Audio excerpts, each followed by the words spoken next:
الحمد للہ وکفا وسلام علی عباده الذین اصطفى سیدنا و مولانا محمد المصطفى وعلى آلہ الازکیاء وعلى اصحابہ الاتقیاء ومن تبعهم بإحسان إلى يوم اللقاء أما بعد فقد قال الله تبارك وتعالى يا أيها الناس اتقوا ربكم الذي خلقكم من نفس واحدة وخلق منها زوجها وبث منهما رجالا كثيرا ونساء واتقوا الله الذي تساءلون به والأرحام إن الله كان عليكم رقيبا صدق الله العلي العظيم وقال النبي صلى الله عليه وسلم يا معشر الشباب من استطاع منكم الباءة فليتزوج فإنه أغض للبصر وأحسن للفرج ومن لم يستطع فعليه بالصوم فإنه له وجاء أو كما قال النبي عليه الصلاة والسلام سبحانك لا علم لنا إلا ما علمتنا إنك أنت العليم الحكيم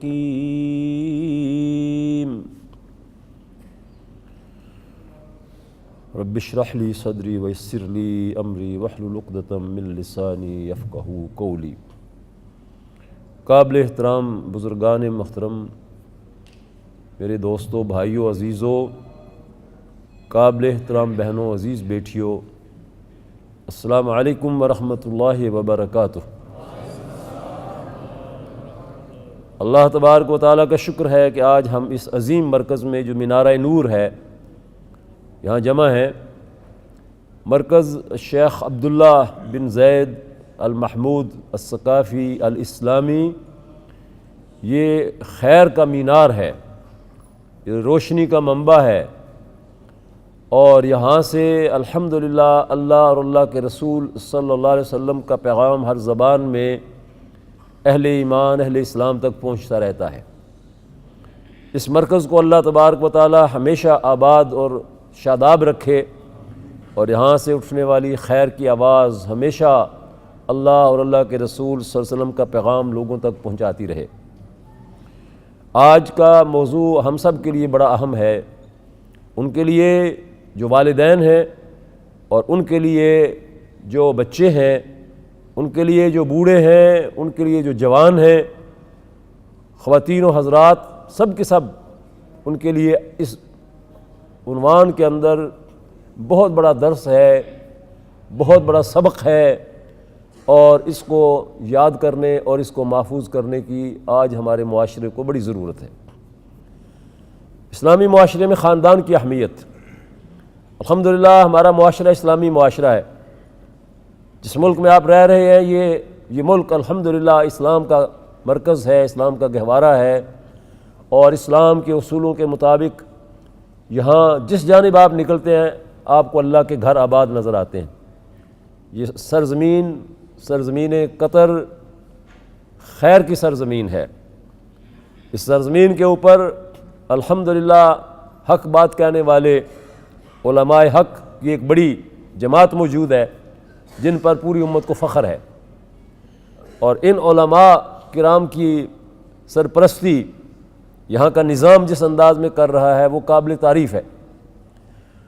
ہمارا موضوع جو ہے خاندان، اللہ تبارک و تعالیٰ نے قرآن پاک میں حضرت آدم علیہ السلام کی تخلیق کا تذکرہ کئی جگہوں پر کیا ہے۔ اللہ تبارک و تعالیٰ نے حضرت آدم علیہ السلام کو زمین کے اوپر خلیفہ بنانے کا فیصلہ کیا تھا، اور یہ انسان اللہ کا خلیفہ ہے۔ وَإِذْ قُلْنَا رَبُّكَ لِلْمَلَائِكَةِ إِنِّي جَاعِلٌ فِي الْأَرْضِ خلیفہ، یہ آدم علیہ السلام کی تخلیق کے وقت کی بات ہے، جب اللہ تعالیٰ نے فرشتوں سے کہا تھا کہ میں زمین میں اپنا خلیفہ پیدا کرنا چاہتا ہوں، اس کو زمین میں آباد کرنا چاہتا ہوں۔ اور وہ خلیفہ آدم علیہ السلام کی صورت میں جب پیدا کیا گیا، اس کے اندر اللہ نے روح پھونک دی، فَنَفَخْتُ فِيهِ مِن رُوحِي، اللہ رب العالمین نے اپنی روح پھونکی اس کے اندر۔ پھر اللہ تبارک و تعالیٰ نے اسے تنہا نہیں رہنے دیا، جو ہی آدم علیہ السلام کی تخلیق ہوئی، آدم علیہ السلام کے ساتھ ان کا جوڑا پیدا کیا گیا۔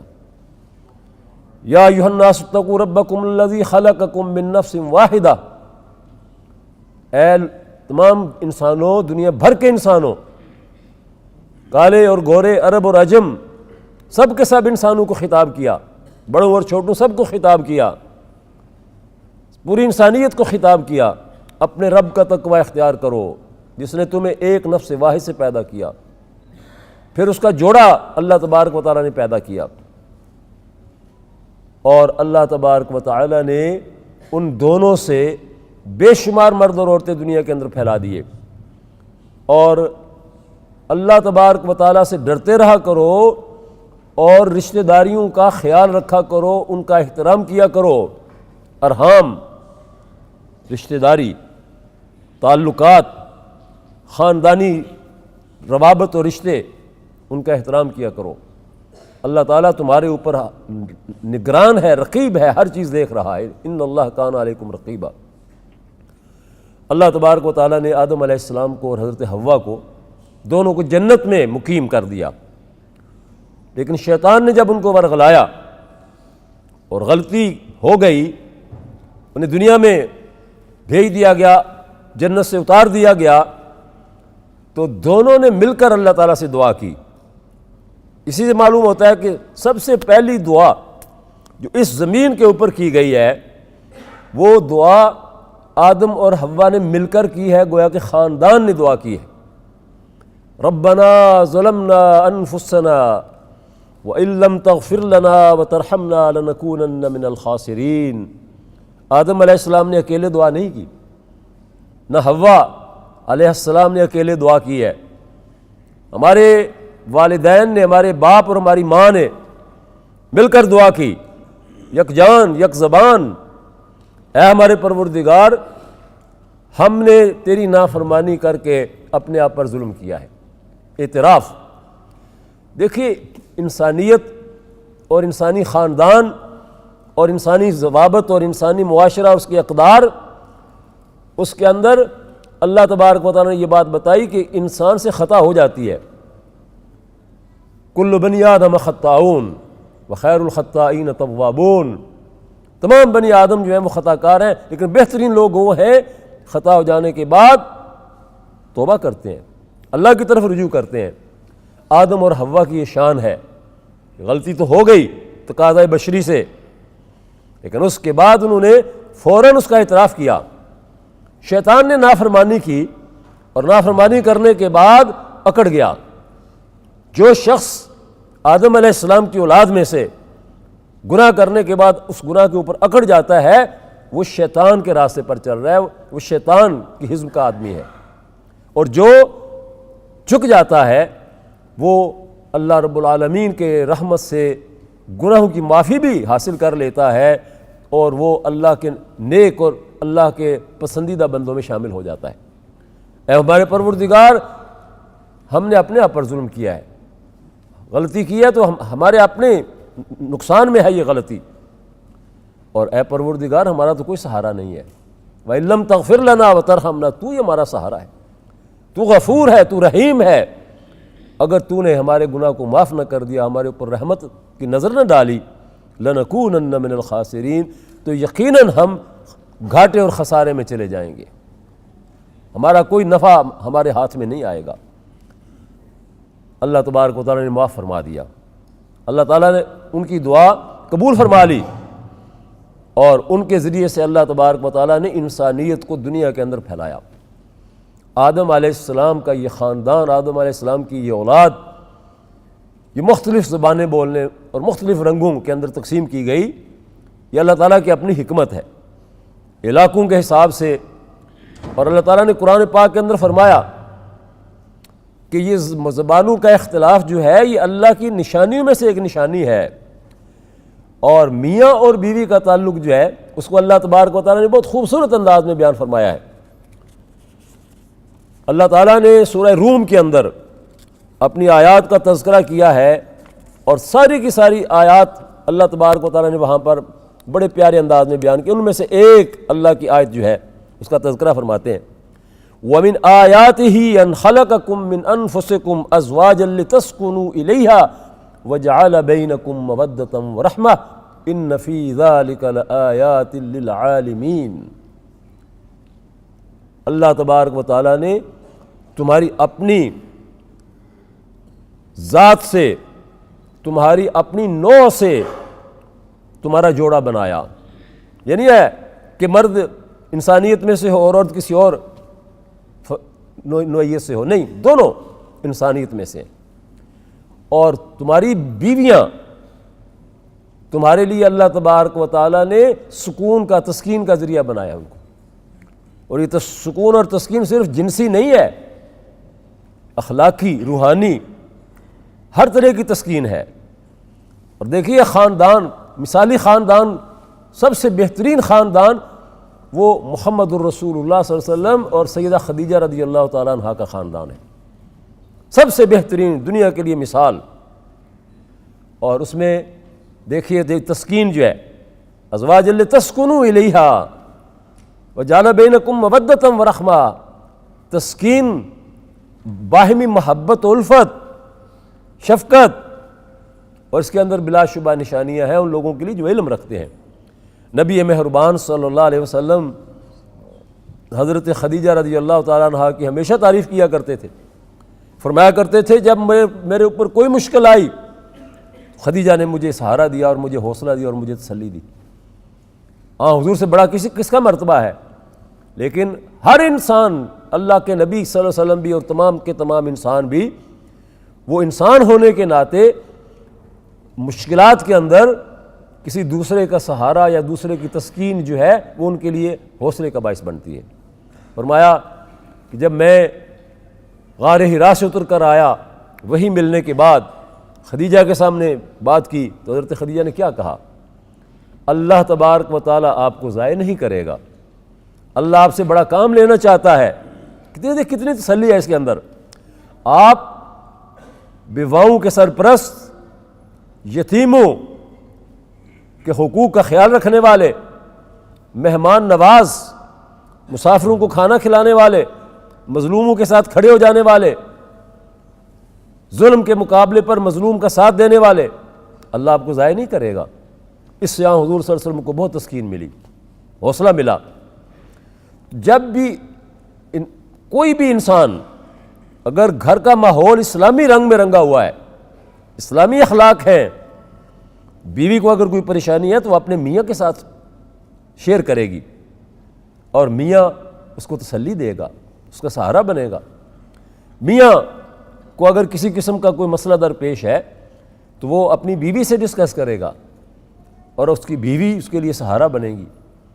یہ مثال ہے، یہ ہمارے لیے نمونہ ہے حضور کی سیرت طیبہ کے اندر، حضرت خدیجہ کی سیرت طیبہ کے اندر۔ اللہ تبارک و تعالیٰ نے یہ جو جوڑا انسان کا بنایا، اس جوڑے کو اللہ تبارک و تعالیٰ نے نکاح کے ذریعے سے ایک دوسرے کے ساتھ جو ہے وہ زندگی کا پارٹنر اور زندگی کا شریک کار بنایا، شریک حیات بنایا۔ نکاح کے علاوہ اور کوئی راستہ نہیں ہے۔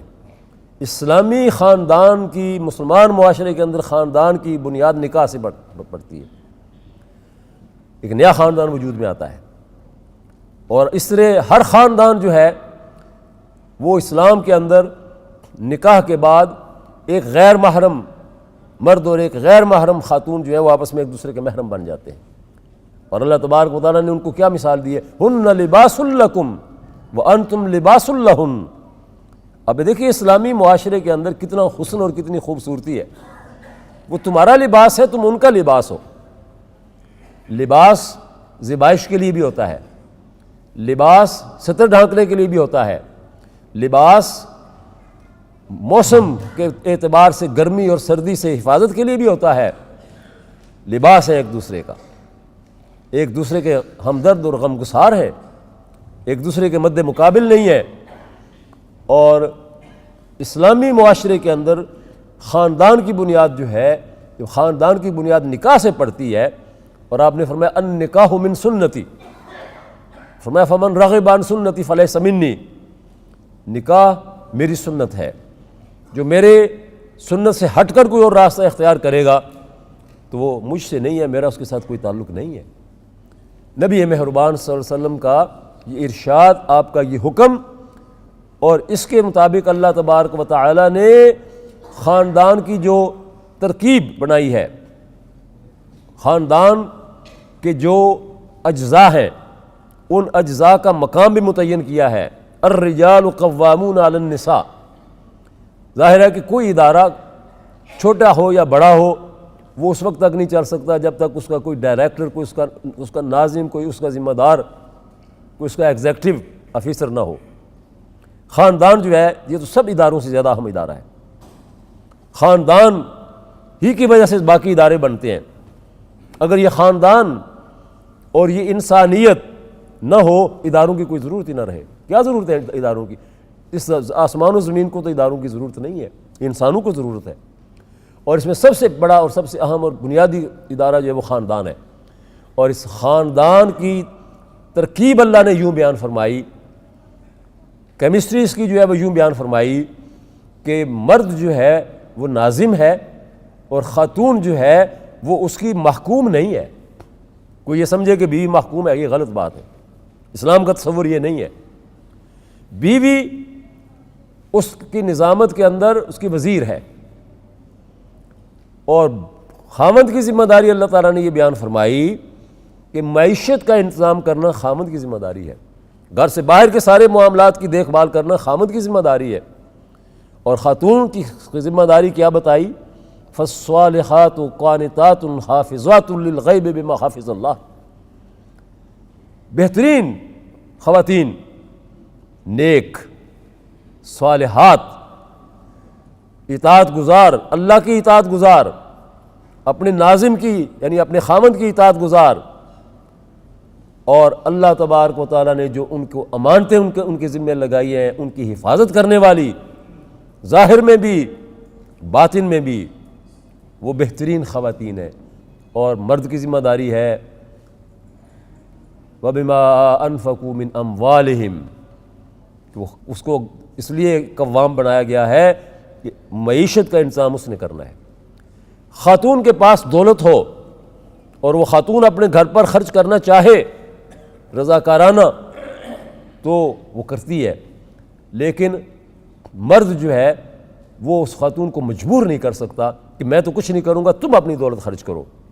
اسلام کے اندر یہ طریقہ کار ہے کہ مرد مزدوری کرے، مرد کوئی کام کرے، مرد کوئی کاشتکاری کرے، مرد کوئی ملازمت کرے، تجارت کرے، اور روزی کمائے، حلال روزی، اور اپنے بیوی بچوں کو لا کر کھلائے، اور اپنے بیوی بچوں کے منہ میں حلال کا لقمہ جو ڈالتا ہے تو اللہ کے نبی نے فرمایا یہ عبادت ہے۔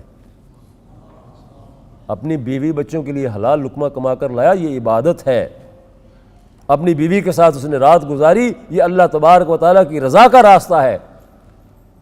کیوں؟ صحابہ نے پوچھا یا رسول اللہ یہ تو ویسے انسان کی ضرورت ہوتی ہے۔ فرمایا دیکھو مجھے بتاؤ کہ اگر وہ اس راستے کو چھوڑ کر کوئی اور راستہ اختیار کرے تو کیا جرم نہیں ہے، گناہ نہیں ہے، نافرمانی نہیں ہے اللہ تعالیٰ کی؟ کہ ہے۔ فرمایا تو اس راستے کو چھوڑ کر اس راستے کے اوپر جو اللہ نے جائز اور حلال اور پاکیزہ راستہ بتایا ہے اس راستے کے اوپر جا رہا ہے تو یہ اللہ تبارک و تعالیٰ کی رضا کا راستہ ہے۔ اسلام نے خاندان کو بڑی اہمیت دی ہے، اور خاندان کے اندر بڑے اور چھوٹے کا درجہ مقرر کیا ہے۔ اللہ تبارک و تعالیٰ نے بڑوں کو عزت دی ہے اور چھوٹوں کے لیے پیار اور شفقت کا حکم دیا ہے۔ نبی اکرم صلی اللہ علیہ وسلم کا ارشاد ہے کہ من لم یرحم صغیرنا ولم یعرف حق کبیرنا وفی روایت ولم یؤکر کبیرنا فلیس منا، جو ہمارے چھوٹوں پر شفقت اور محبت نہیں کرتا اور جو بڑوں کا ادب و احترام نہیں کرتا اور ان کا حق نہیں پہچانتا وہ ہم میں سے نہیں ہے۔ آپ سے جو بھی چھوٹے ہیں آپ ان کو جھڑکی نہ دیں، آپ ان سے پیار محبت کی بات کریں۔ آپ ان کی اصلاح کرنا چاہتے ہیں تو پیار محبت سے اصلاح ہوگی، اگر آپ ان پر تشدد کریں گے تو نفرت پیدا ہوگی۔ اسلام کے اندر محبت کو فاتح عالم قرار دیا گیا ہے۔ نبی اکرم صلی اللہ علیہ وسلم کا اپنا طریقہ کار یہی تھا کہ وہ ہر ایک سے مسکرا کر ملتے تھے، شفقت کے ساتھ ملتے تھے۔ گھر کے اندر آتے تو دروازے کے اوپر السلام علیکم کہتے، سلامتی ہو تمہارے لیے گھر والوں۔ اور فرشتے جب حضرت ابراہیم علیہ السلام کے پاس آئے انسانی شکل میں، انہوں نے بھی آ کر جو سلام کہا، السلام علیکم یا اہل البیت، اے گھر والوں اللہ کی طرف سے تمہارے اوپر سلامتی ہو۔ نبی اکرم صلی اللہ علیہ وسلم نے حکم دیا کہ جب تم اپنے گھر میں جاؤ تو دروازے کے اوپر کھڑے ہو کر یہ اطلاع کرو کہ میں آیا ہوں گھر کے اندر۔ حضرت عبداللہ ابن مسعود رضی اللہ تعالیٰ عنہ حضور کے اس حکم کے مطابق زندگی بھر بڑھاپے میں بھی، جب دونوں میاں بیوی بوڑھے تھے تو دروازے کے اوپر آ کر کھنکارتے تھے، پھر دروازے کے اوپر آ کر دستک دیتے تھے، پھر دروازے کے باہر ہی السلام علیکم کہتے تھے، اور بیوی آگے سے وعلیکم السلام کہتی تھی، وعلیکم السلام ورحمۃ اللہ وبرکاتہ۔ نبی اکرم صلی اللہ علیہ وسلم نے فرمایا کہ باپ کی رضامندی کے اندر اللہ کی رضامندی ہے۔ اب دیکھیے آج کل کے معاشرے میں یہ عام شکایت ملتی ہے کہ اولاد بے ادب ہو گئی ہے، نافرمان ہو گئی ہے، اور یہ شکایت ملتی ہے بچوں کی طرف سے کہ ماں باپ سختی کا برتتے ہیں۔ نبی اکرم صلی اللہ علیہ وسلم نے باپ کا حق بھی بیان کیا ہے، ماں کا حق بھی بیان کیا ہے، بچوں کا حق بھی بیان کیا ہے۔ آپ نے فرمایا رضا الرب فی رضا الوالد وسخطہ فی سخطہ، اللہ تعالیٰ کی رضا باپ کی رضا کے اندر ہے، جس کا باپ اس سے خوش ہے اس کا رب اس سے خوش ہے،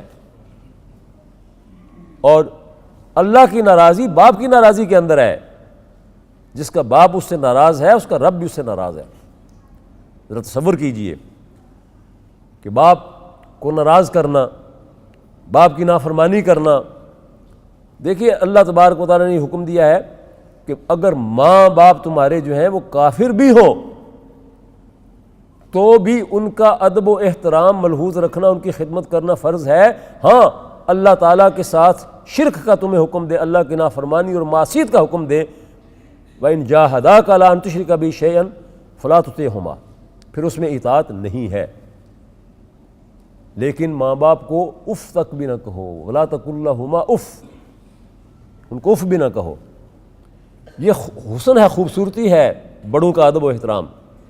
اور والدہ کے بارے میں اللہ کے نبی صلی اللہ علیہ وسلم نے ارشاد فرمایا، ایک صحابی آپ کے پاس آئے اور انہوں نے آ کر کہا کہ یا رسول اللہ میں آیا ہوں اپنے دور دراز کے قبیلے سے لأستشیرک، کہ آپ سے مشورہ کروں۔ پوچھا کیا مشورہ کرنا ہے؟ کہا کہ میں جہاد پر جانا چاہتا ہوں۔ آپ نے فرمایا ھل لک من ام، کیا تیری ماں ہے؟ زندہ ہے تیری ماں؟ کہا جی ہاں میری ماں ہے۔ فرمایا فالزمھا فإن جنتک تحت قدمیہ، بس اپنی ماں کے ساتھ اس کی خدمت میں لگے رہو، تمہاری جنت اس کے قدموں کے نیچے ہے، جنت اس کے قدموں کے نیچے ہے۔ ایک دفعہ ایک صحابی حضور، دیکھیے ہمارے خاندان کا تصور کیا ہے، بعض معاشروں کے اندر خاندان کا تصور ہی مٹ گیا، ختم ہو گیا، خاندان ہے ہی نہیں، انفرادیت، انڈیویجولزم، نفسا نفسی جس کو کہہ سکتے ہیں آپ، نفسا نفسی، آپا دھاپی، بس اپنے علاوہ کسی کا کوئی خیال نہیں، نفس پرستی۔ لیکن اسلام کے اندر اللہ تبارک و تعالیٰ نے، اللہ کے رسول نے ہمیں جو خاندان کا تصور دیا بہت خوبصورت تصور ہے۔ بخدا اگر اس کے اوپر ہم غور کریں تو ہمارے لیے اللہ اور اللہ کے رسول نے قلعے تعمیر کر دیے ہیں، اور ایک قلعہ نہیں، قلعے کے بعد قلعہ، حفاظت ہماری۔ صحابی نے کہا یا رسول اللہ مجھ سے گناہ ہوئے ہیں، اللہ تعالیٰ سے کیسے معافی مانگوں؟ آپ نے فرمایا تیرے ماں باپ ہیں؟ کہا نہیں جی وہ دنیا سے گزر گئے۔ فرمایا تیری خالہ ہے؟ کہا جی ہے۔ تیرا چچا ہے؟ جی ہے۔ فرمایا ان کی خدمت میں لگ جاؤ، اللہ تعالیٰ سارے گناہ معاف کر دے گا۔ ایک صحابی نے ایک مرتبہ پوچھا کہ یا رسول اللہ میں اللہ کو راضی کیسے کروں؟ فرمایا اپنے والدین کو راضی کرو۔ کہا جی وہ تو فوت ہو چکے ہیں۔ کہا کوئی تمہاری خالہ، تمہارا چچا؟ کہا جی نہیں وہ بھی فوت ہو چکے ہیں۔ کہا ان کے دوست اور ان کی سہیلیاں؟ اب اندازہ کیجئے کہ ماموں بھی فوت ہو گیا، پھوپھی خالہ فوت ہو گئیں، چچا فوت ہو گئے۔ فرمایا کہ ان کے تمہارے والدین جو تھے، والد کا کوئی دوست، والدہ کی کوئی سہیلی جی ہے، فرمایا ان کی خدمت کیا کرو، ان کے پاس جایا کرو، جا کر بتایا کرو کہ میں فلاں کا بیٹا ہوں، میرے لائق کوئی خدمت ہے تو بتائیے، اللہ تبارک و تعالیٰ تم سے راضی ہو جائے گا۔ اللہ تبارک و تعالیٰ کو راضی کرنے کا راستہ، یہ خاندان کی توسیع اللہ کے نبی نے بیان فرمائی۔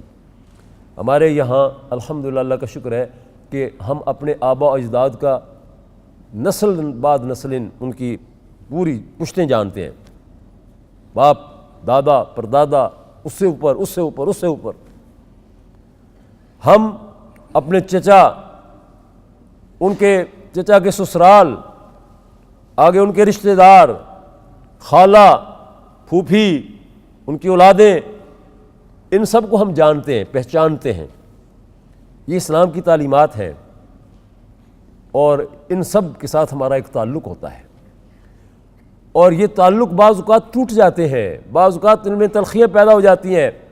کوشش کرنی چاہیے کہ یہ تلخیاں جو ہیں یہ تلخیاں ختم کی جائیں۔ نبی اکرم صلی اللہ علیہ وسلم نے ارشاد فرمایا کہ اگر دو مسلمانوں کے درمیان آپس میں کوئی تلخی ہو جائے تو 3 دن سے زیادہ آپس میں ایک دوسرے کے ساتھ ہم کلام نہ ہونا جو ہے، 3 دن بڑھ جائیں گے تو یہ حرام ہے ان کا عمل، اور ان میں سے بہترین ہوا ہے جو آگے بڑھ کر خود سلام علیکم کہے۔ اپنے دوستوں کو، اپنے بھائیوں کو، اپنے رشتہ داروں کو جوڑنا اپنے ساتھ۔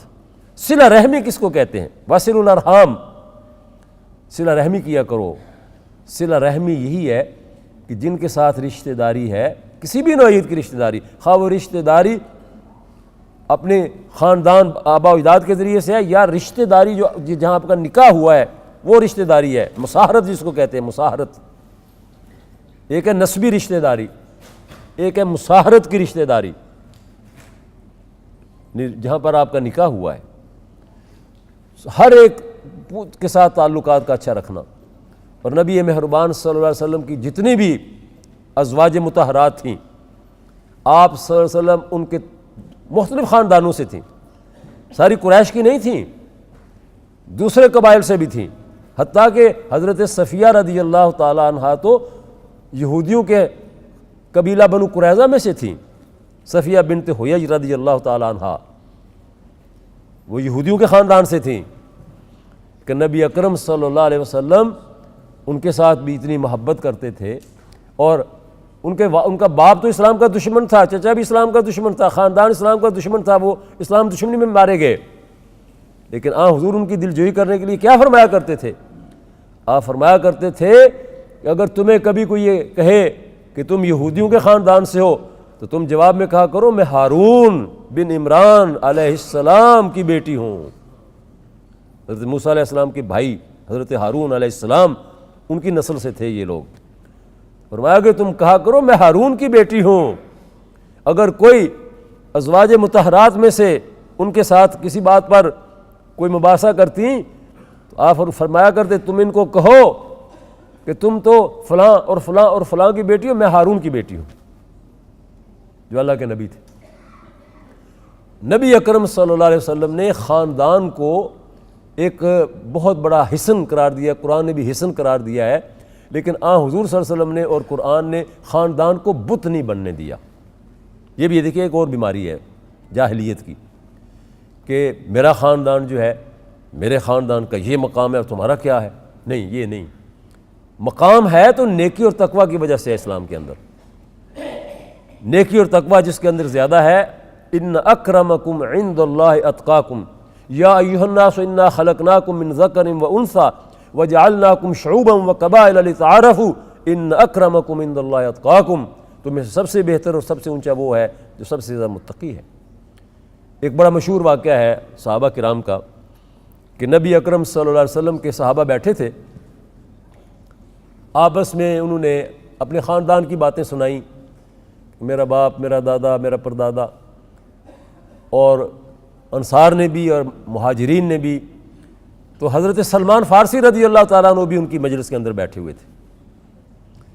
تو انہوں نے کہا، محبت سے پیار کے ساتھ کہا، سلمان ہم نے اپنے باپ دادا کے واقعات بتائے، تو تم بھی اپنے باپ دادا کا کوئی اپنا نسب کوئی بیان کرو، کچھ بتاؤ ہمیں۔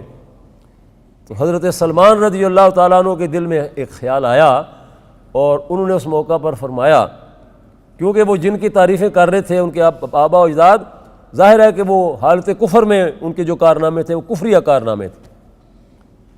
حضرت سلمان نے کہا، مجھ سے میرا نسب پوچھتے ہو، میرا نسب جو ہے وہ یہ ہے، سلمان بن اسلام بن اسلام بن اسلام۔ سلمان اسلام کا بیٹا، اسلام کا پوتا، اسلام کا پرپوتا۔ میں تو اپنی پہچان اسلام بنا لیا میں نے، امت مسلمہ کا حصہ بن گیا ہوں۔ حضور صلی اللہ علیہ وسلم نے جب یہ بات سنی تو آپ اتنے خوش ہوئے کہ آپ نے فرمایا، سلمان منا اہل البیت، سلمان میرے اہل بیت میں سے ہے، میرے خاندان میں، میرے اہل بیت میں سے ہے سلمان۔ لوگ رشک کیا کرتے تھے حضرت سلمان رضی اللہ تعالیٰ عنہ پر، اور انہوں نے یہ بات اس لیے کہی تھی کہ خاندان کی پہچان تو ٹھیک ہے، لیکن خاندان کی پہچان اس انداز میں نہیں ہونی چاہیے کہ وہ بت بن جائے۔ اسلام نے تو بت توڑے ہیں، اس لیے اپنے خاندان کا ادب اور احترام کرنا، ان کی عزت کرنا وہ اپنی جگہ پر ہے، لیکن دوسروں کو اس کے مقابلے میں کمتر جاننا یہ ٹھیک نہیں ہے۔ لتعارفوا، اللہ تعالیٰ نے لتفاخروا نہیں کہا، لتعارفوا۔ اس لیے نہیں ہے خاندانوں میں تمہاری تقسیم کہ تم ایک دوسرے پر فخر جتلاؤ، اس لیے کہ تعارف ہو جائے کہ یہ فلاں قبیلے کا ہے، فلاں علاقے کا ہے، فلاں زبان بولنے والا ہے۔ نبی اکرم صلی اللہ علیہ وسلم نے یہ خاندان کی جو تقدس بیان کیا تھا، اسلامی معاشرے کے اندر الحمدللہ وہ تقدس قائم رہا ہے اور اب بھی ہے، لیکن اب اس پر بڑے حملے ہو رہے ہیں، اس خاندان کی اکائی کو توڑنے کی باتیں ہو رہی ہیں۔ آزاد منش اور آزاد روی اور ایسا کلچر اور ایسی ثقافت، ایسے طور طریقے وہ ہماری طرف منتقل کیے جا رہے ہیں کہ جو ہمارے خاندان کے لیے نقصان دہ ثابت ہو سکتے ہیں۔ میں آپ کو بتاتا ہوں کہ جن لوگوں نے، جن قوموں نے، جن ممالک نے نکاح کا تقدس ختم کر دیا، خاندان کا تقدس مٹا دیا، ان کی حالت کیا ہے۔ میرا ایک دوست جوانی کے عالم میں ناروے چلا گیا، ناروے میں ہی ہے ماشاءاللہ، ابھی تک وہ ناروے میں ہی ہے، ناروے کا شہری ہے بلکہ۔ اس نے مجھے 1999 میں یا 2000 میں ایک بات بتائی، ایک واقعہ سنایا۔ یہ 1999 کی بات ہے، یہ 2000 کی بات ہے، میں ناروے میں تھا۔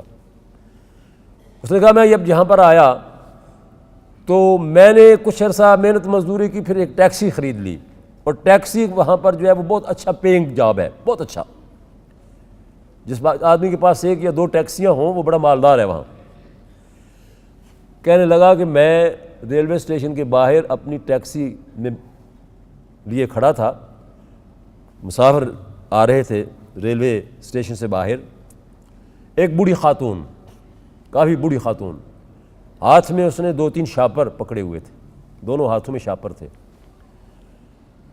میری گاڑی بالکل سامنے کھڑی تھی، میری گاڑی کی طرف آئیں، اور جب وہ آئیں تو میں نے ان کے آگے بڑھ کر میں نے ان کے ہاتھ سے وہ شاپر پکڑ لیے۔ صرف میں نے اتنا کہا، مم تشریف رکھیے، اماں تشریف رکھیے۔ میں نے دروازہ کھولا اپنی گاڑی کا تو میں نے یہ عرض کیا، اماں تشریف رکھیے۔ کہ وہ میری طرف آنکھیں پھاڑ کے دیکھنے لگی تعجب کے ساتھ، بیٹھ گئی۔ تو اس نے کہا جب میں نے پوچھا کہاں جانا ہے، اس نے بتایا فلاں اولڈ ایج ہاؤس میں جانا ہے مجھے، پرانے بزرگ بوڑھے شہریوں کا جو ہاؤس بنائے جاتے ہیں وہاں پر، ہر ملک کے اندر ہے۔ میں وہاں پر لے گیا، مجھے راستے میں کہنے لگی کہ جب تم وہاں پر پہنچ جاؤ تو گاڑی کا میٹر بند نہ کرنا، گاڑی کو سٹارٹ رہنے دینا، میٹر چلتا رہے، اور کیا تم میرے پاس 5 منٹ بیٹھ جاؤ گے؟ بوڑھی خاتون. میں نے کہا، پھر میں نے اسی طرح سے مخاطب کیا، امی، وہاں کی زبان میں، امی جی ایسی کیا بات ہے کہ میں میٹر کو چلتا رکھوں، میں میٹر بند کر دوں گا اور آپ کے ساتھ میں 10 منٹ بیٹھ جاؤں گا؟ میرا کرایہ جتنا بنے گا میں اتنا وصول کروں گا، اس سے زیادہ نہیں. جب پہنچ گئے منزل کے اوپر، میں نے گاڑی بند کی اور میں نے دروازہ کھولا اور میں نے پوچھا کون سا کمرہ ہے آپ کا؟ تو انہوں نے بتایا کہ فلاں کمرہ ہے میرا. میں نے پھر ان کے شاپر پکڑ لیے، ورنہ ایسا ہوتا ہے کہ منزل پہ پہنچے، ان کا سامان اتارا اور چل دیے. میں نے گاڑی وہاں پارک کر دی، ان کے شاپر پکڑ لیے اور میں ان کا وہ سامان لے کر ان کے اس کمرے کے دروازے پر پہنچ گیا. پیچھے سے وہ بھی آ گئیں. انہوں نے دروازہ کھولا آ کر اور کرسی کی طرف اشارہ کر کے مجھے کہنے لگی بیٹھ جاؤ. جب میں وہاں پر بیٹھ گیا تو انہوں نے میرے سامنے بیٹھ گئیں وہ بھی. انہوں نے کہا وہ ماں بڑی خوش نصیب ہے اور وہ باپ بڑا خوش بخت ہے جن کے گھر میں تم نے آنکھ کھولی. مجھے رشک آتا ہے اس ماں پر جس کی گود میں تم کھیلتے رہے ہو. تمہاری عمر کا میرا اپنا ایک بیٹا ہے، میرا ایک ہی بیٹا ہے، اور 20 سال ہو گئے ہیں کہ میں نے اس کی شکل نہیں دیکھی. 20 سال ہو گئے میں نے اس کی شکل نہیں دیکھی. ماں کی ممتا پر کیا گزرتی ہے کہ 20 سال تک اس کا بچہ اس کے سامنے نہ آئے، وہ بھی اکیلا بیٹا. اور کہنے لگی اسی ملک کے اندر رہتا ہے. یہ 20 سال کا زمانہ جو ہے، اس زمانے میں ہر کرسمس پر اس کا کارڈ مجھے ملتا ہے. یہ ان کا کلچر ہے کہ کرسمس پر کارڈ تو ضرور بھیجنا ہے لیکن والدین سے ملنا نہیں ہے. یعنی 100% ایسے نہیں ہوتے لیکن اکثریت اب ایسے لوگوں کی ہے. اکثریت کرسمس کے موقع پر کارڈ آتا ہے، میرے اس ایڈریس کے اوپر مجھے ڈیلیور ہوتا ہے، اس پر ناروے کے ٹکٹ لگے ہوتے ہیں، اسٹیمپ لگے ہوتے ہیں، ڈاک ٹکٹ ہے. اس ملک کے اندر اپنا پتہ کبھی نہیں لکھتا. اور میں رشک کرتی ہوں کہ تم تو میرے کچھ بھی نہیں لگتے، لیکن تم نے جس محبت و اپنائیت کے ساتھ مجھے مم کہا تو میرے دل کے اندر تمہارے لیے ایک محبت پیدا ہوئی اور میں نے تیرے لیے دعائیں کی کہ اللہ تجھے سلامت رکھے. ایک اور دوست نے ایک بات بتائی، اسی مغربی دنیا کی بات، بڑے ملکوں کی، بڑے ملک کی بات. کہا کہ ایک بوڑھا آدمی اولڈ ایج ہاؤس سے اپنے بیٹے کے گھر میں آ گیا ملنے کے لیے، اداس ہو گیا. اس اولڈ ایج ہاؤس میں اس کی فریج میں ہر چیز موجود ہے، اس کے پاس دنیا کی ساری نعمتیں موجود ہیں، لیکن وہ بچوں کا ساتھ اور وہ مانوسیت اس کا بدل تو نہیں ہے. جب گھر میں پہنچا تو بیٹے نے فوراً پولیس کو ٹیلی فون کیا کہ بڑے میاں گھر میں آ گئے ہیں، ان کو لے جاؤ. اور پولیس کی گاڑی فوراً آ گئی اور بڑے میاں کو گاڑی میں بٹھا کے لے گئے. ایک دوست نے یہ بات بتائی، انہوں نے کہا کہ جمعے کا دن تھا اور بالکل وقت قریب ہو گیا تھا، مجھے پارکنگ نہیں مل رہی تھی مسجد کے قریب کہیں.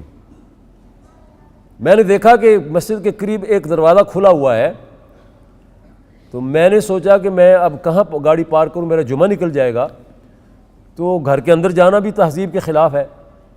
میں نے وہاں پر گاڑی سے نکل کر دیکھا تو دھوپ میں ایک بوڑھی خاتون بیٹھی تھی.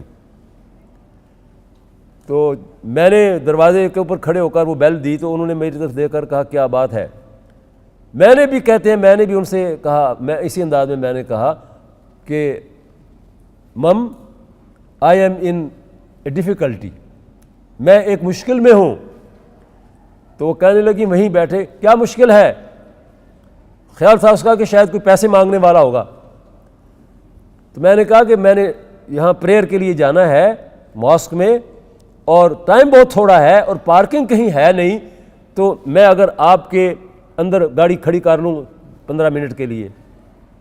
میں نے امی جی جب کہا تھا اس نے کہا بڑی خوشی سے گاڑی کھڑی کرو، بڑی خوشی سے گاڑی کھڑی کرو. میں گاڑی کھڑی کر کے جلدی سے گیا، نماز پڑھ کے آیا. وہ وہیں بیٹھی تھیں. کہنے لگی میری طرف آؤ ذرا. میں ان کی طرف گیا تو انہوں نے کہا تم نے مجھے کیسے خطاب کیا تھا؟ میں نے کہا میں نے امی جی کہہ کر خطاب کیا تھا. کہنے لگی اسی لیے میں نے تمہیں بلایا ہے. میں ترسگی ہوں اس بات کو کہ مجھے امی جی کہنے والا کوئی ہو. ایک بیٹی ہے ایک بیٹا ہے, دونوں مجھ سے دور کہیں چلے گئے ہیں, مجھے نہیں معلوم کہاں ہیں, اور تم نے مجھے یہ کہا. گھر میرا اپنا ہے, میں اس گھر کے اندر رہتی ہوں, میں اکیلی ہوں. وہ اپنے کہیں ٹھکانے انہوں نے بنا لیے ہیں, لیکن نہ انہوں نے میرا کبھی پتہ کیا نہ مجھے ان کا کوئی پتہ ہے. تم جب بھی آؤ تو پارکنگ نہ ملے تو ضرور یہاں گاڑی پارک کیا کرو, ضرور گاڑی یہاں پارک کیا کرو, میرے پاس تھوڑی دیر کے لیے بیٹھ جایا کرو. اندازہ کریں آپ کہ کس معاشرے کی بات ہے جو ترقی یافتہ معاشرہ ہے, جن کے ہاں فیسیلیٹیز اور ساری سہولیات موجود ہیں. لیکن یہ جو ایک تعلق ہے خاندان کا تعلق, اس کا بدل تو کوئی چیز بھی نہیں ہے. نبی اکرم صلی اللہ علیہ وسلم نے ارشاد فرمایا کہ دنیا کے اندر انسان کے لیے دنیا کی نعمتوں میں سے سب سے بڑی نعمت ایک نیک اور صالح بیوی ہے جو اس کی اطاعت گزار ہو اور اللہ رب العالمین کی فرما بردار ہو. اور دنیا کی نعمتوں میں سے نیک اولاد بڑی نعمت ہے. نیک اولاد بڑی نعمت ہے. اللہ تبارک و تعالیٰ نے جن لوگوں کو اولاد عطا فرمائی ہے ان کی بڑی بھاری ذمہ داری ہے کہ اپنی اس اولاد کی ایسی تربیت کریں کہ وہ بہترین مسلمان بنے, ان کے دنیا سے چلے جانے کے بعد بھی ان کے لیے صدقہ جاریہ بنے. اور جو اولاد سے محروم ہے وہ سمجھے کہ اللہ تبارک و تعالیٰ کا اپنا ایک نظام ہے, انہیں اپنی بیوی کے ساتھ کوئی شکوہ نہیں ہونا چاہیے. اللہ تبارک و تعالیٰ کا اپنا یہ نظام ہے, للہ ملک السماوات والارض یخلق ما یشاء یہب لمن یشاء اناثا ویہب لمن یشاء الذکور او یزوجہم ذکرانا واناثا ویجعل من یشاء عقیما انہ علیم قدیر. بادشاہ حقیقی زمین و آسمان کا خالق و مالک اور بادشاہ اللہ ہے, جو چیز چاہتا ہے پیدا کرتا ہے, جسے چاہتا ہے اسے بیٹے دیتا ہے, جسے چاہتا ہے اسے بیٹیاں دیتا ہے, جسے چاہتا ہے اسے بیٹے اور بیٹیاں ملے جلے دیتا ہے, اور جسے چاہتا ہے اسے کچھ بھی نہیں دیتا. اس کی اپنی رضا, اس کی اپنی مرضی, اس کی اپنی حکمت. تو بعض اوقات ایسا ہوتا ہے کہ اگر اولاد نہیں ہوئی ہے اس پر بیوی کو کوسنا یہ اسلامی طریقہ نہیں ہے, یہ اللہ تبارک و تعالیٰ کی دین ہے. دوسری ایک بات جو ہمارے معاشروں کے اندر دیکھی جاتی ہے, خاندان کے اندر بعض اوقات تلخیاں جسے پیدا ہوتی ہیں کہ بیٹی پیدا ہوئی پھر بیٹی پھر بیٹی پھر بیٹی. تو بعض اوقات سسرال والے اس خاتون کو کوسنا شروع کر دیتے ہیں, اور ہمارے معاشرے کے اندر جو جاہلیت آ گئی ہے, یعنی اپنی جگہ پر جو خاندان اب ہمارا ابھی تک انٹیکٹ ہے وہ بھی اپنی جگہ پر ہے, لیکن اس کے اندر جو خرابیاں ہیں ان کی طرف بھی اشارہ کرنا ضروری ہے, اور ان کی اصلاح کرنا بھی ضروری ہے.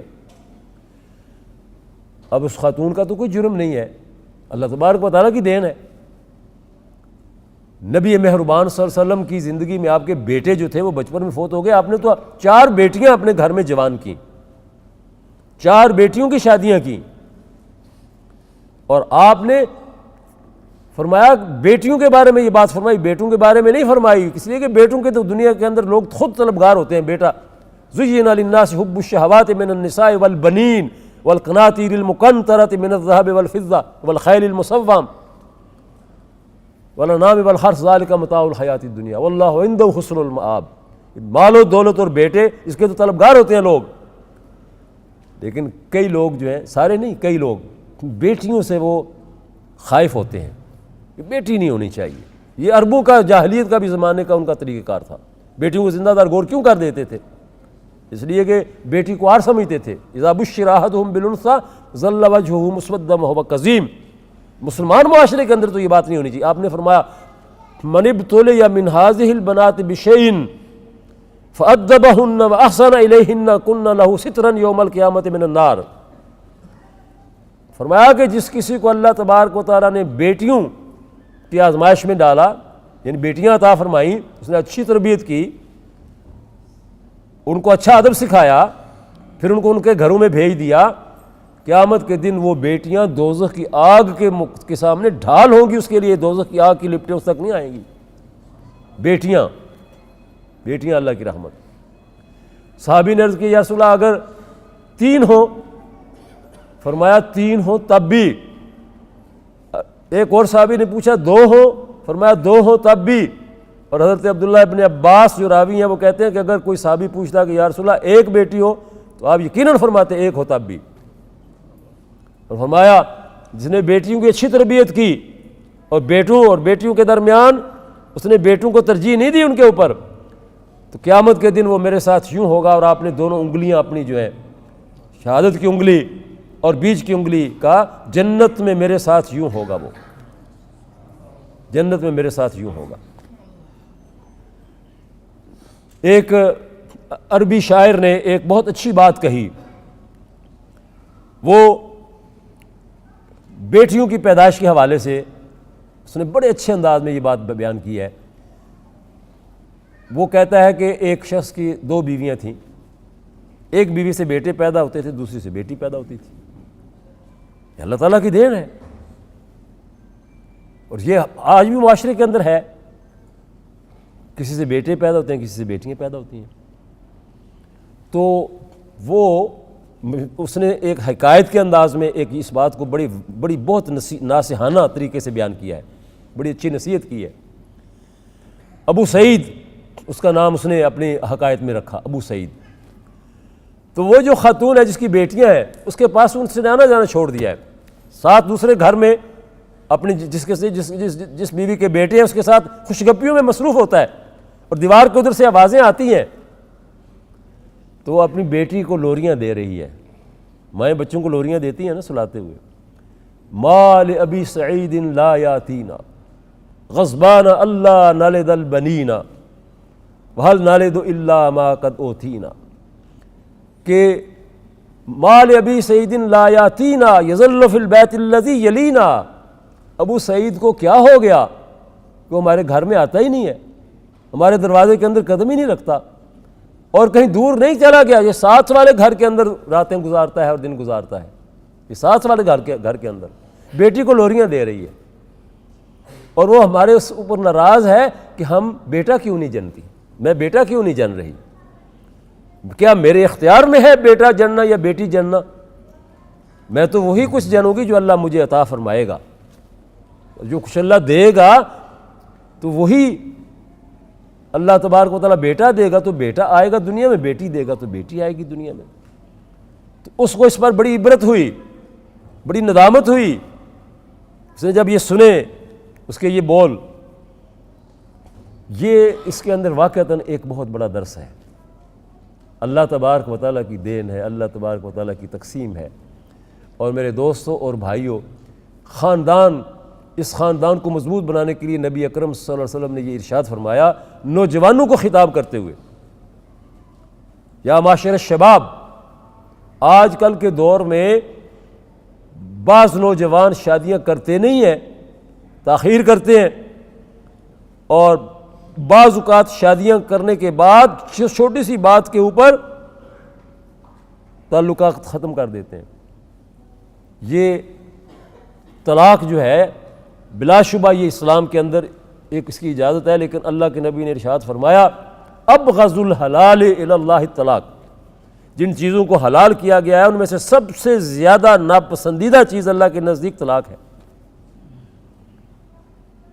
اور فرمایا قرآن پاک کے اندر، ہو سکتا ہے کہ تم اپنی کسی بیوی کی کسی بات سے تم ناراض ہو، لیکن ہو سکتا ہے اس کے اندر خیر ہو تمہارے لیے، عسیٰ ان تکرہوا شیئا وہو خیر لکم وعسیٰ ان تحبوا شیئا وہو شر لکم، کسی چیز سے تم محبت کرتے ہو سکتا ہے کہ اس کے اندر خیر نہ ہو، اس کے اندر شر ہو۔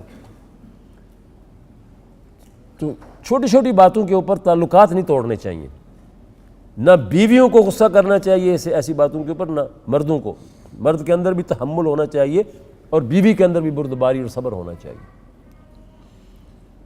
مغرب کے معاشرے کے اندر نکاح ہوتا نہیں ہے، ہو تو وہ نبھتا نہیں ہے۔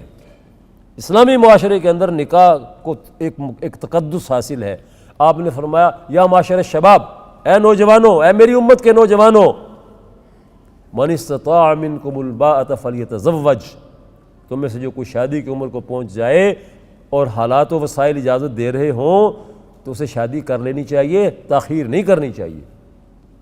فإنہ غض للبصر واحسن للفرج، کیونکہ یہ شادی جسے قرآن پاک نے حسن قرار دیا ہے، اور شادی کرنے والے مرد کو محسن، قلعہ بنانے والا، قلعہ تعمیر کرنے والا، اور شادی کے بندھن میں آنے والی خاتون کو محسنہ، قلعہ کے اندر محفوظ۔ تو فرمایا جب شادی کی عمر کو پہنچو تو شادی میں تاخیر نہ کرو۔ فإنہ اغض للبصر واحسن للفرج۔ آج کے دور میں تو اور بھی بہت ضروری بات ہو گئی ہے یہ، اس لیے کہ برائی مکمل طور پر اریاں ہو کر معاشروں کے اندر اپنے جڑیں جو ہے وہ پھیلا رہی ہے، اپنے پنجے گاڑ رہی ہے۔ تو فرمایا کہ یہ شادی کر لینا تمہاری آنکھوں کو بھی ادھر ادھر جانے سے بچائے گا، تمہارے شرم گاہوں کی بھی حفاظت کرے گا، اور اگر ایسے حالات نہ پیدا ہو رہے ہوں تو برے راستے پر نہ چل پڑنا، پھر نفلی روزوں کا اہتمام کرنا، وہ تمہارے لیے ڈھال بن جائیں گے۔ شادی کی عمر کو پہنچنے کے بعد تاخیر نہیں کرنی چاہیے۔ اللہ تبارک و تعالیٰ نے خاندان کو ہمارے لیے ایک بہت بڑی نعمت قرار دیا ہے، اور اللہ تعالیٰ نے خاندان کا جو دیکھیے تصور دیا ہے سورہ النور کے اندر، بالکل اس کے آخر میں اللہ تبارک و تعالیٰ نے آخری حصے میں ایک جگہ پر فرمایا لیس علی الاعمى حرج ولا علی الاعرج حرج ولا علی المریض حرج ولا علی انفسکم ان تاکلوا من بیوتکم او بیوت آبائکم او بیوت امہاتکم او بیوت اخوانکم او بیوت اخواتکم او بیوت اعمامکم او بیوت عماتکم او بیوت اخوالکم او بیوت خالاتکم او ما ملکتم مفاتحہ او صدیقکم لیس علیکم جناح ان تأکلوا جمیعا واشتاتا فاذا دخلتم بیوتکم فسلموا علی انفسکم۔ تم اسلامی معاشرے کے اندر جو محتاج ہیں، ہر گھر کے اندر ان کا حق ہے، آپ کے رزق کے اندر اس محتاج کا حق ہے جو آنکھوں سے نابینا ہے، جو معذور ہے، جس کے اعضاء ٹھیک کام نہیں کر رہے، لنگڑا ہے، لولا ہے، گونگا ہے، تمہارے رزق کے اندر اس کا حق ہے۔ اور تم اپنے گھر سے جس طرح کھاتے ہو، اپنے باپ کے، اپنی ماں کے، اپنے بھائی کے، اپنی بہن کے، اپنے چچا کے، اپنی پھوپھی کے، اپنے ماموں کے، اپنی خالہ کے، اپنے دوست کے گھر سے بھی اسی طرح سے کھا سکتے ہو، اس میں کوئی حرج کی بات نہیں ہے۔ کھا کیا چوری کر کے کھا سکتے نہیں، ان کے گھر تمہارے گھر ہیں، اپنائیت کا تصور اس کے اندر دیا گیا ہے۔ وہ بھی تمہارے گھر سے کھا سکتے ہیں، تم بھی ان کے گھر سے کھا سکتے ہو۔ اور مغربی معاشرے کے اندر میں آپ کو ایک مثال دوں، مجھے یہ بات جب بھی میں یاد کرتا ہوں تو میرے دل کے اندر اس طرح سے وہ ہٹ کرتی ہے، اس طرح کوئی تیر سینے پہ لگ جاتا ہے۔ ایتھیوپیا کے ادیس ابابا ایئرپورٹ کے اوپر ٹرانزٹ میں تھے، آگے سے ہمیں دوسری فلائٹ لینا تھی، تو وہاں پر ریستوران میں چلے گئے، تو اتفاق سے وہ چونکہ رش تھا مسافروں کا، میں جس ٹیبل کے اوپر بیٹھا تھا وہاں ایک مغربی مرد اور عورت بھی بیٹھے تھے۔ تو مرد نے کافی اور کچھ بسکٹ منگوائے، خاتون نے چائے اور بسکٹ منگوائے، وہ دونوں پی رہے تھے، میں نے بھی وہ چائے وائی جو پینا تھی میں بیٹھا تھا۔ اس نے مجھ سے پوچھا کہ تم کس ملک سے تعلق رکھتے ہو؟ کہ میں پاکستان سے تعلق رکھتا ہوں۔ تو اس نے کہا اچھا پاکستان تو بڑا مقروض ملک ہے۔ میں نے کہا ہاں ٹھیک ہے آپ کی بات مقروض ہے، لیکن قرضے اتر جائیں گے انشاءاللہ، اتار دیں گے قرضے۔ میں نے اس سے پوچھا تم کہاں سے ہو؟ تو اس نے بتایا۔ میں نے کہا اچھا، تو میں نے کہا تمہارا قرضہ تو ہمارے ذمہ بہت تھوڑا ہے، وہ تو میرا چند پینیز ہوگا۔ کیسے؟ میں نے کہا ابھی تھوڑی دیر میں باتیں چل رہی تھیں، میں نے پوچھا آپ بوائے فرینڈ اور گرل فرینڈ ہیں؟ کہا نہیں، ہسبینڈ اینڈ وائف، میں خامد اور ہم میاں بیوی ہیں آپس میں، وہ ہے میریڈ۔ ہم نے شادی کی ہے، کہ بڑی اچھی بات ہے، میں نے کہا خوشی کی بات. بل آیا تو وہ مرد جو ہے وہ اپنی خاتون کی طرف دیکھتا ہے اور وہ اپنی جیب سے اپنے حصے کے پیسے نکال دیے، اپنی جیب سے اپنے حصے کے پیسے نکال دیے. میں نے کہا کہ آپ کا قرض جو ہے وہ تو صرف آپ کا قرض صرف میرے ذمے، وہ تو پینی سے بھی نیچے چلا جائے گا. کہنے لگا کیوں؟ میں نے کہا اس لیے کہ آپ انڈیویجولزم، آپ دونوں میاں بیوی ہیں. یہ نہیں کہا آپ نے کہ ہم ویسے ہی ایک ساتھ سفر کر رہے ہیں یا بوائے فرینڈ اور گرل فرینڈ ہیں، آپ نے کہا میاں بیوی ہیں. میں نے کہا آپ میاں بیوی کی بات کرتے ہیں، جس معاشرے کے ساتھ، جس ملک کے ساتھ میرا تعلق ہے وہاں تو ہماری کوئی جاننے والی خاتون وہ کہیں اس طرح ہو، ہم کبھی، ہم میں سے کوئی غریب آدمی بھی کبھی ایسا نہیں چاہتا کہ میں اس سے کہوں کہ تم اپنے پیسے دو میں اپنے پیسے دوں، وہ اپنی جیب سے پیسے دے گا. یہ ہمارے دین نے ہمیں بات سکھائی ہے. تو الحمدللہ ہمارے پاس تو بہت کچھ ہے، لیکن ہم مروبیت کا شکار ہیں. یہ مروبیت مسلمان کے اندر نہیں. الاسلام یعلو ولا یعلا. یہ ملک الحمدللہ اس کے اندر بڑا خیر ہے. اس ملک کے اندر ہر جانب الحمدللہ ویلفیئر کے کام نظر آتے ہیں. یہاں کے حکمرانوں نے اپنے عوام کے لیے بڑی سہولیات فراہم کی ہے. کوئی آبادی نہیں بنتی اس وقت تک جب تک کہ اس کے اندر بنیادی سہولیات فراہم نہیں کر دی جاتی. بچوں کے لیے پارک اور خوبصورت پارک، مساجد. الحمدللہ مسلمان معاشروں کے اندر تو یہ جو ایک اپنائیت ہے، یہ جو ایک سوچ ہے، یہ صرف حکومتوں کی سطح تک نہیں ہے، یہ نیچے تک الحمدللہ چلی جاتی ہے. اور ہم اگر کسی بڑے کو دیکھتے ہیں سیٹ خالی کر دیتے ہیں اس کے لیے. یہ اسلام کی تعلیمات ہیں. کسی چھوٹے کو دیکھتے ہیں روتا ہوا تو کوئی بچہ، کسی کا بچہ ہے، ہم آگے بڑھ کر اس کو پیار دیتے ہیں، اس کا حال پوچھتے ہیں کہ کیا بات ہوئی، کیا تکلیف ہے، کیا مسئلہ ہوا بیٹے، کیا مسئلہ ہوا.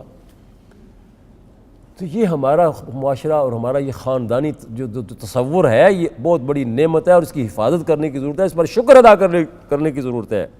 اللہ تعالیٰ کا شکر واجب ہے ہمارے اوپر کہ اللہ تبارک و تعالیٰ نے ہمیں یہ نعمتیں عطا فرمائی ہیں.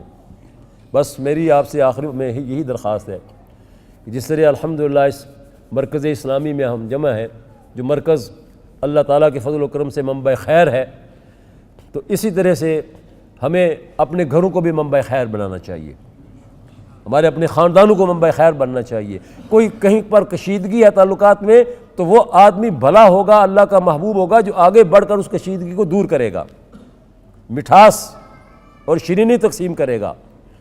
وہ اللہ کی نظروں میں بھلا ہے. اللہ تبارک و تعالیٰ کی نظروں میں بھلا بن جانا یہ کوئی معمولی بات نہیں ہے، یہ بڑے نفع کا سودا ہے. اور اس کے لیے کچھ خرچ نہیں ہوتا، صرف آدمی کے اپنے دل کی کیفیت کو بدلنے کی ضرورت ہے. میٹھی زبان، اچھی سوچ، سندر سوچ، پیار اور محبت کی سوچ جن لوگوں کے اندر ہے وہ معاشرے کا حسن ہے، وہ معاشرے کے لیے قابل فخر ہے، وہ خاندانوں کے لیے قابل فخر ہیں. اللہ ہم سب کو ایسا بنا دے. وآخر دعوانا ان الحمد للہ رب العالمین.